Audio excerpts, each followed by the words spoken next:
देखिए, गंगा जमुना तहजीब क्या एक ही समाज की जिम्मेदारी है क्या? क्या दूसरा समाज या दूसरे धर्म के लोग ये गंगा जमुना तहजीब को नहीं समझेंगे क्या?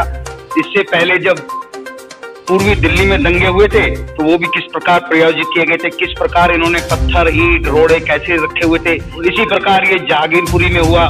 तो ये क्या एक ही समाज की जिम्मेदारी है? नमस्कार, आप सभी का बहुत बहुत स्वागत है जनता जनार्दन के यूट्यूब चैनल पर। और हमारे साथ मौजूद है बीजेपी से महामंत्री और दक्षिणी दिल्ली में कद्दावर नेता बलबीर सिंह बल्ली जी, जो कि देवली विधानसभा 47 के अंतर्गत वार्ड नंबर 76 के निवासी हैं।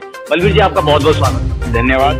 आज का सबसे बड़ा विषय जो है जहांगीरपुरी दंगे के ऊपर जिस प्रकार से आलोचना समालोचना और बीजेपी से ताल्लुकात रखते हैं, तो बीजेपी के लिए सीधा सवाल मेरे चैनल के माध्यम से मैं कुछ करना चाह रहा हूं, क्योंकि कई सारे रिपोर्ट्स देखने के बाद, कई सारे लोगों को तर्जमा करने के बाद बीजेपी को सीधे तौर पर कहीं ना कहीं एक एलिगेशन लगाया जा रहा है कि बीजेपी तो धर्म को लेके कहीं ना कहीं दंगे के ऊपर सबसे ज्यादा काम करती है, दंगा करवाया भी है बीजेपी ने। बल्ली जी, मानते हैं? नहीं, हम बिल्कुल नहीं मानते। बीजेपी ऐसा कोई काम नहीं करती। देखिए, होता क्या है, यहाँ पे अगर देखें तो एक धर्म विशेष के लोग, जब भी कोई किसी प्रकार की कोई इस प्रकार की अप्रिय घटना होती है तो आपको पूरे क्षेत्र में पता लगेगा, वो एक धर्म विशेष के लोग उसमें शामिल होते हैं। जहां तक बीजेपी की बात है, देखिए यहाँ पे 80% हिंदू रहता है और 20% अप्रोक्सीमेट पूरे भारतवर्ष में मुस्लिम रहते हैं।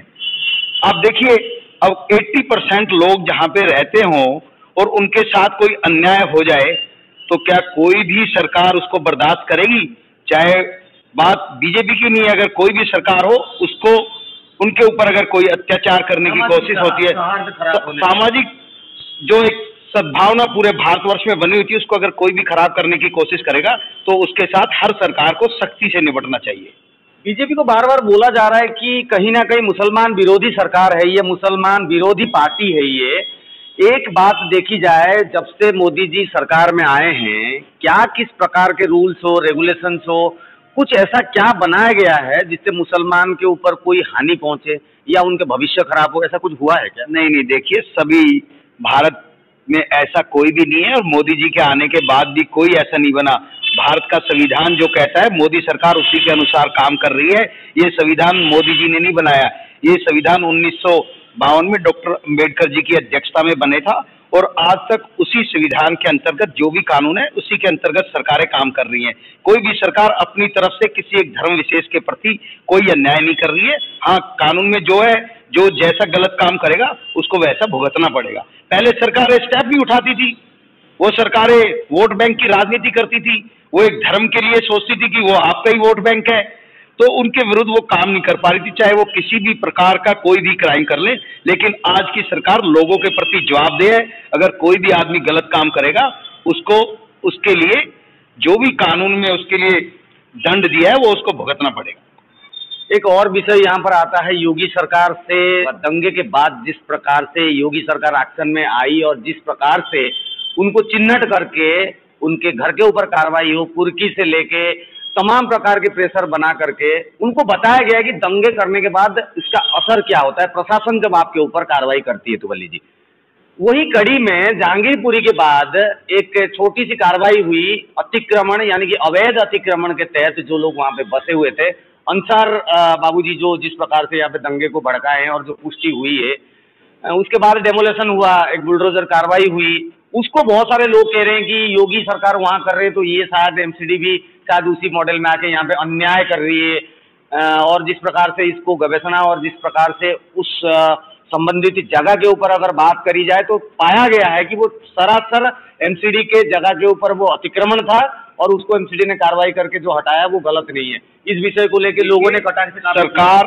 और सरकारी प्रशासन जो कानून में दिए गए कार्य हैं उन्हीं को कर सकता है। वो कोई भी असंवैधानिक काम कोई भी सरकारी अफसर नहीं करेगा। अगर किसी ने दंगा भड़काए हैं तो उसको दंगा भड़काने के लिए उसको उसी प्रकार की सजा मिलेगी। अगर किसी ने अतिक्रमण किया हुआ है तो उसको अतिक्रमण की सजा मिलेगी।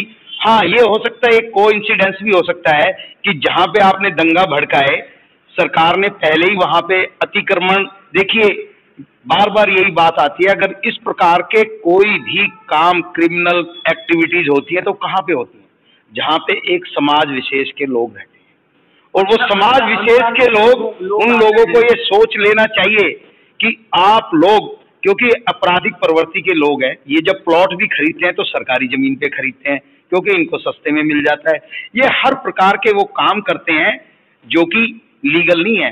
अगर उन्होंने कहीं पे अतिक्रमण किया हुआ है, सरकारी जमीन को घेरा हुआ है, वहां पे उन्होंने कबाड़ियों ने अब उस जगह को घेर के अपने गोडाउन बनाए हुए हैं, तो एक ना एक दिन उनको खाली करना पड़ेगा। और सरकार ने अगर ऐसा कोई कदम उठाया है तो लोगों की भावनाओं को देखते हुए, लोगों को सुविधाएं प्रदान करने के लिए, लोगों को रास्ते पे इंक्रोचमेंट ना हो उसको खत्म करने के लिए, इस प्रकार के काम के लिए जो स्वागत योग्य है, लोगों को तो इसका स्वागत करना चाहिए। लेकिन विरोधी पार्टियों की दुकानें बंद हो रही हैं क्योंकि उनको एक पार्टी, एक धर्म विशेष के लोगों का समर्थन प्राप्त है।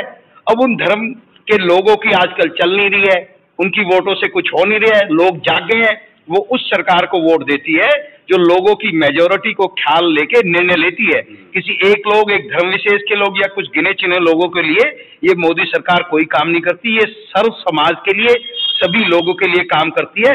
और उसमें कुछ लोगों को अगर लगता है कि उनको नारा भी था सबका साथ सबका नहीं, हमारा तो सबका साथ, सबका विकास, सबका विश्वास और सबका प्रयास। क्या बात है। हम लोग सबके प्रयास के साथ, सबके विश्वास को साथ लेके सबका विकास करना चाहते हैं। हम लोग किसी एक धर्म विशेष का विश्वास नहीं करना चाहते।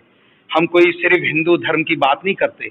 हम सिर्फ कोई भी कानून, कोई भी योजना अगर प्रधानमंत्री मोदी जी की आती है तो वो सभी धर्मों के लिए आती है। आजकल दिल्ली में एमसीडी के माध्यम से रेहड़ी पटरी वालों के लिए लोन मिल रहा है, तो क्या उसमें मुसलमान भाइयों को लोन नहीं मिलता क्या? हमने खुद अपने इस वार्ड में कई मुसलमान भाइयों को भी लोन मिला है। तो कानून के अंतर्गत, कानून के प्रावधान के अंदर काम करने वाले लोगों के लिए किसी भी प्रकार के कोई भी डर की बात नहीं है। हाँ, जिन लोगों ने गलत काम किए हुए हैं उनको जरूर ये सरकार या तो वो अपना काम छोड़ दे और कानूनी तरीके से अपना काम करे, उसके लिए कोई डर की बात नहीं। दंगे के ऊपर राघव चड्ढा जी का बयान आया था कि दंगा भड़काने में बीजेपी पूर्णतः जिम्मेदार है। अगर जिम्मेदार हैं तो अगर दंगा को रोकना है तो बीजेपी के मुख्यालय पर बुलडोजर चला दिया जाए। ये साफ सीधी सी बयान है, आपको इंटरनेट पर प्राप्त हो जाएगा। इस बयान के ऊपर नहीं, देखिए, राजनीतिक लोग हैं, राजनीतिक बातें करेंगे, लेकिन इस जहांगीरपुरी के दंगे की जहां तक बात है, सब लोगों ने वीडियो देखी है। एक एक दिन, दो दो दिन पहले की वीडियो देखी है। वो किस प्रकार से हथियार इकट्ठे कर रहे हैं, वो किस प्रकार से तलवारें इकट्ठे कर रहे हैं, लोगों ने देखा नहीं है क्या? लोगों को सच्चाई पता लग गया है। और ये पूर्ण प्रायोजित एक कार्यक्रम था एक धर्म विशेष के लोगों का कि यहाँ से यात्रा निकलेगी और उन लोगों ने इस प्रकार से ये आपस में जो धार्मिक सद्भाव बना हुआ है उसको बिगाड़ना है, तो उसी के उससे झगड़ा हुआ है। अब तो कम से कम राघव चड्ढा जी को जाग जाना चाहिए और देख लेना चाहिए कि ये किस प्रकार से ये धर्म विशेष के लोग किस प्रकार दंगा भड़काने का काम करें। लेकिन दिल्ली में भी ये दंगा भड़काऊ राजनीति चलने वाली, जिस प्रकार यूपी में खत्म हो गई है, उसी प्रकार से हरेक प्रदेश में ये दंगा भड़काऊ नीति विरोधी पार्टियों की चलने वाली नहीं है। ये आज नहीं तो कल खत्म होकर रहेगी। अमित शाह के माध्यम से दंगे के ऊपर तत्काल प्रभाव से कार्रवाई हुई। दंगे के ऊपर कार्रवाई होने के बाद शांत कराया गया माहौल। अभी भी वहां पर पुलिस लगी हुई है, पारामिलिट्री फोर्स के जवान लगे हुए हैं, शांति सौहार्द के लिए काम किया जा रहा है। जो कसूरवार पाए जा रहे हैं उनके ऊपर कानूनी कार्रवाई हो रही है।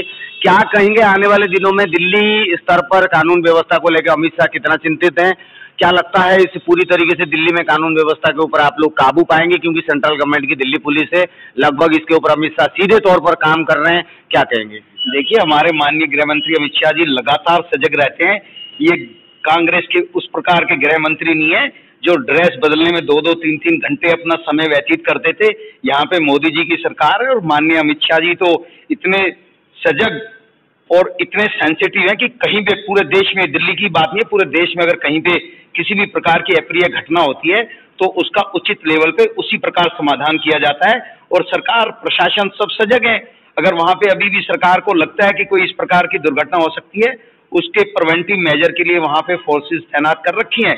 जैसे ही स्थिति शांत होगी, फोर्स अपने आप वहां से हट जाएंगी। जाते जाते हिंदू, मुस्लिम, सिख, ईसाई हम सब भाई भाई। और वर्षों से आप लोगों ने एक शब्द, एक पंक्ति सुनी होगी कि हिंदू गंगा जमुना तहजीब।